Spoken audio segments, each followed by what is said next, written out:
We're going to continue today with XSS vulnerabilities, and we're going to cover one that is a little bit trickier than usual.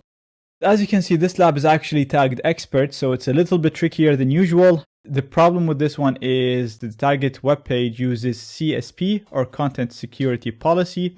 Now, we're going to approach it as if we don't know this, because I don't like to just cover what it is and show you how to solve it right away. We usually approach things in a black box manner, assuming we don't really know how that page is programmed and how it works. So we're simply just going to load the page, assuming that you're doing a pen test or a bug hunt on this particular domain. Once the page loads, as usual, I know I say this in every lab, but I can't stress it more. You really have to click on every button. You really need to manipulate every possible URL parameter, and you really want to manipulate every single input you see, the visible and the hidden ones. But now we're basically just going straight away into the examples because we've already done this. I don't want to waste your time. So again, if you're testing this, you'll basically just use it as a search, see if the functionality works. It works. Test the back button. We've seen how a number of times we actually discovered vulnerabilities in the back. Once you test it like this, obviously you want to test it for XSS, SQL injections, all kind of vulnerabilities.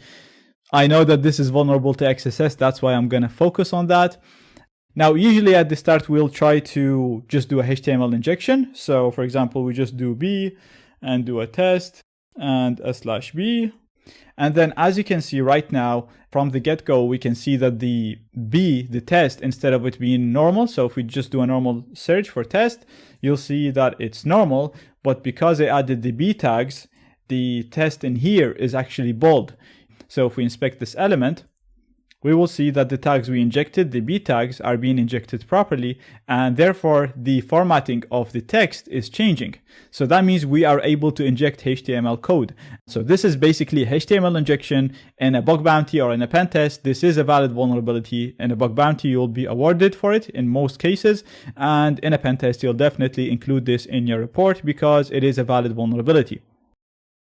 Usually when you find the HTML injection, we would always try to see if we can actually inject JavaScript in this HTML, because we're basically able to inject code into the source code of the page, and the web browser is accepting this text, whatever we're typing, as code, and it's rendering it. So that is great. So if we manage to inject JavaScript, which is a programming language, not a markup language like HTML, we'll actually be able to do so much on the web page, and it's a much more dangerous vulnerability. So in a pen test or in a bug bounty, you'll get a much higher credit, whether it's in terms of money or in terms of just a good finding in a pen test.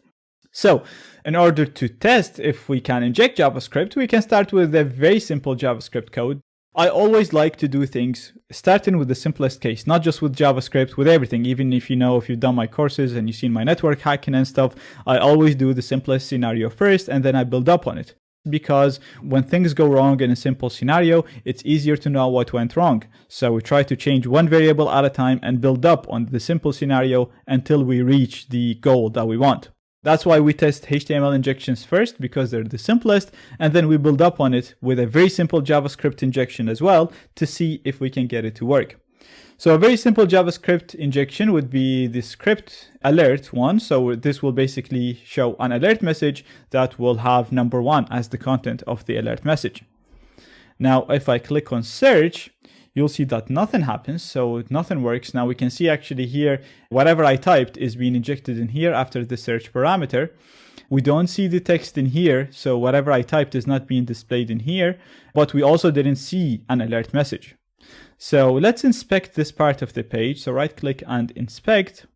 And you can actually see our script is being injected exactly as is. So it's not being formatted in any way, shape, or form. It's not being edited, it's not being removed, it's not being filtered.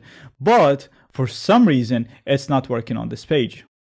Usually, if the target web page is implemented properly and is actually understanding that whatever you typed in here in the search is actually part of the search and it is not part of the code, you should actually see that text in here. Similar to when we search for test, for example, in this example, when we searched for test, we seen that the page is saying you are searching for test. When we searched for code, when we try to inject the script code, we actually don't see the script code in here.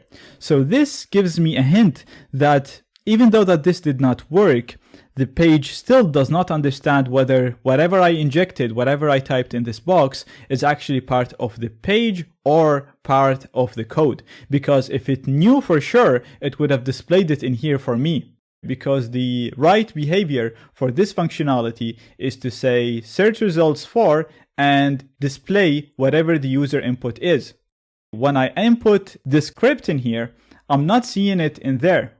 This just gives me a hint that the web application does not know what to do with what I entered. Is it code? Is it not code? Should I display it in here? Should I execute it as part of the page? It's kind of confused about it. And therefore, when I see this, I'll be like, okay, I'm actually going to spend more time on this input because I feel like I can manipulate it in some way and get it to actually run JavaScript.